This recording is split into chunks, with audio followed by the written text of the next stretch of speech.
നമസ്കാരം. ഇന്നൊരു cooking video ആണ് ഗേറ്റ് ടു ലൈഫ് ചാനൽ നിങ്ങൾക്ക് മുമ്പിൽ അവതരിപ്പിക്കുന്നത്. വലിയ മീനുകൾ എളുപ്പത്തിൽ എങ്ങനെ വീട്ടിൽ തന്നെ ഗ്രില്ല് ചെയ്തെടുക്കാം എന്നുള്ളതാണ്. ഇത് വളരെ രുചികരമാണ്. എല്ലാവരും ഒന്ന് പരീക്ഷിക്കുക. വലിയ മീനുകളാണെങ്കിൽ ഏറ്റവും നന്നായിരിക്കും. അപ്പോൾ ആദ്യം വേണ്ടത് നമ്മൾ മീൻ നന്നായിട്ട് വൃത്തിയാക്കണം. വയറിനകത്തുള്ള വേസ്റ്റുകളാണ് എടുത്ത് കളയേണ്ടത്. പുറത്ത് ചെറിയ വരകളിട്ടതിന് ശേഷം ഈ വീഡിയോയിൽ കാണുന്നത് പോലെ ഒരു ഫോയിലോ വലിയ പാത്രത്തിലോ വെച്ചതിന് ശേഷം ലെമൺ ജ്യൂസ് ഇഷ്ടം പോലെ ഒഴിച്ചു കൊടുക്കുക. അതിനുശേഷം പൊടി ഉപ്പ് തൂവി കൊടുക്കണം. കല്ലുപ്പ് പാടില്ല. അത് നമ്മൾ ഫ്രൈ ചെയ്യാൻ എടുക്കുന്നതിൻ്റെ ഒരു 2-3 ഇരട്ടി ഉപ്പ് ചേർത്തി കൊടുക്കണം. കാരണം ചെറുനാരങ്ങ നീരും ഉപ്പും അല്പസമയം കഴിഞ്ഞാൽ ഒലിച്ച് പുറത്തേക്ക് പോകും. അതിനാലാണ് അങ്ങനെ പറയുന്നത്. ഇനി നമുക്ക് വേണ്ട ടർമറിക് പൗഡർ, മഞ്ഞൾപ്പൊടി. ഇത് ഒരു കളറിനും പിന്നെ എന്തെങ്കിലും അരുചികളൊക്കെ ഉണ്ടെങ്കിൽ മാറി കിട്ടാൻ വേണ്ടിയാണ് ഉപയോഗിക്കുന്നത്.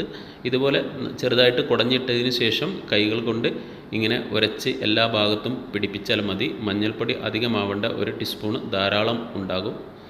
പിന്നെ വേണ്ടത് ഡ്രൈ ലെമൺ, ഉണങ്ങിയ ചെറുനാരങ്ങ നമ്മൾ എടുക്കണം. അത് ഇതുപോലെ കുരു കളഞ്ഞതിന് ശേഷം മിക്സിയിലേക്ക് ഇടുക.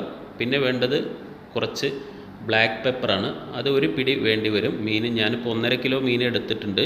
അപ്പോൾ അതിനനുസരിച്ച് നിങ്ങൾക്ക് എരിവ് കൂടുതൽ വേണം എന്നുണ്ടെങ്കിൽ അതിൻ്റെ അളവ് കൂട്ടാവുന്നതേ ഉള്ളൂ. നല്ലൊരു പിടി എടുക്കുന്നത് നല്ലതാണ്. അതുപോലെ തന്നെ പച്ചമുളക് ഒരു 5-6 നമ്മൾ എടുത്തു കഴിഞ്ഞാൽ അത് ഒരു പച്ചമുളകിൻ്റെ പ്രത്യേക രുചിയും മണവും കിട്ടും. അത് എരിവിന് വേണ്ടിയല്ല ഉപയോഗിക്കുന്നത്. പിന്നെ ഗാർലിക്കാണ്. ഗാർലിക്കും ഒരു വലിയ ഗാർലിക്ക് മൊത്തത്തിലെടുക്കുക.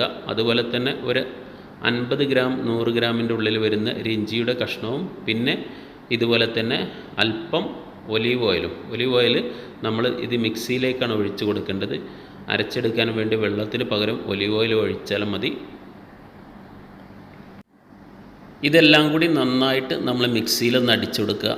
അപ്പോൾ വേണമെങ്കിൽ ഒരല്പം കൂടി ഉപ്പ് ചേർത്തി കൊടുക്കാം. ഇപ്പോൾ മഞ്ഞൾ തേച്ച് വെച്ചിട്ടുള്ള ഇതിന് മുകളിൽ ഈ ചമ്മന്തി പരുവത്തിലുള്ള അരവ് ചേർത്തി 1 മണിക്കൂർ സമയം നമ്മൾ വെക്കണം. അരമണിക്കൂറിൽ കുറയരുത്. 1-2 മണിക്കൂർ വെക്കുമ്പോൾ അത്രയും മസാലകൾ പിടിക്കാനും ടേസ്റ്റ് കൂടാനും സാധ്യതയുണ്ട്. വലിയ മീനുകളാണെങ്കിൽ കൂടുതൽ സമയം വെക്കണം.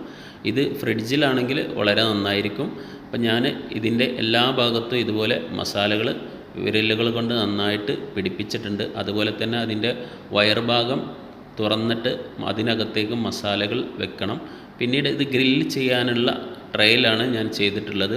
അപ്പോൾ അതിൻ്റെ മുകളിൽ ഇതുപോലെ വെളുത്തുള്ളി, അതുപോലെ വലിയ ഉള്ളി, ചെറുനാരങ്ങ, 1 തക്കാളി ഇതൊക്കെ മുറിച്ചിട്ട് 4 വശങ്ങളിലും ചെറുനാരങ്ങ അതിൻ്റെ മുകൾ ഭാഗത്തും വെച്ചതിന് ശേഷം കത്തിക്കൊണ്ടിരിക്കുന്ന ഓവനിലേക്ക് ഇത് എടുത്തു വെക്കണം. ഏകദേശം ഒരു 20 മിനിറ്റ് സമയം കഴിയുമ്പോൾ ഇതുപോലെ ഓവനകത്ത് കിടന്ന് ആ മീനിൽ നിന്ന് ഒലിച്ച് വന്നിട്ടുള്ള വെള്ളമൊക്കെ തിളക്കുന്നത് കാണാം. അപ്പോൾ നമുക്ക് ഏകദേശം ഒരു സൈഡ് വെന്തതായിട്ട് മനസ്സിലാക്കാൻ കഴിയും. പിന്നീട് ഇത് പതുക്കെ മറിച്ചിടണം. മറിച്ചിട്ടതിന് ശേഷം വീണ്ടും ഒരു 10 മിനിറ്റ് നമ്മൾ ഗ്രില്ല് ചെയ്യണം. ഞാനിത് പാചകം ചെയ്തിട്ടുള്ളത് കുക്കിംഗ് റേഞ്ചിലാണ്. നിങ്ങൾക്ക് അടുപ്പിലോ ഗ്യാസിലോ അല്ലെങ്കിൽ കരി കത്തിച്ച് അത്തരത്തിലും ഗ്രില്ല് ചെയ്തെടുക്കാം. നല്ല രുചികരമാണ്.